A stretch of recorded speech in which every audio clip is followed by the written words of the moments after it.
ചേട്ടൻ്റെ പേരോ? ഹരി. ഹരി. ഓക്കെ. ഇപ്പം നമ്മളെല്ലാവരും നമ്മളെ പേരും ഇതും നോർമലി മെന്റലിസ്റ്റ് ചെയ്തു പോകുന്നതാണ്. നമുക്കൊരു ചെറിയൊരു ഡിഫറെൻ്റ് ആക്കാം. നമുക്ക് ഏതെങ്കിലും ഇപ്പോൾ 1 to 100 അതിക്കാകാം ഏതെങ്കിലും ഒരു അക്കം, ദാറ്റ് ഈസ് നമ്പർ വിചാരിക്കുക മനസ്സിൽ, റാൻഡംലി വരുന്ന നമ്പർ. ഓക്കെ, ജസ്റ്റ് ആ നമ്പർ മനസ്സിലൊന്ന് ഓർക്കാവൂ 3 പ്രാവശ്യം. കണ്ണൊന്ന് ക്ലോസ് ചെയ്യാവൂ. ജസ്റ്റ് ആ നമ്പർ ഒന്ന് 3 പ്രാവശ്യം പറയാവൂ. അപ്പം ഞാൻ 1 2 3 വരെ ഞാൻ നമ്പർ പറഞ്ഞുകൊണ്ട് വരും. സപ്പോസ് ചേട്ടൻ ആ നമ്പർ മനസ്സിൽ വിചാരിച്ച് അത് എനിക്ക് സ്ട്രൈക്ക് ആവും. അങ്ങനെയാണ്.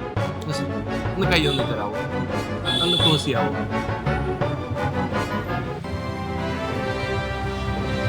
Z1616 ആണോ? ശരിയാണോ? താങ്ക് യു ചേട്ടാ, താങ്ക് യു. എല്ലാവരും പേര് റീഡ് ചെയ്യുന്നതുകൊണ്ട് ഒന്നും കൂടെ ഡിഫറെൻ്റ് ആയിക്കോട്ടെ വിചാരിച്ചു. Okay, thank you so much.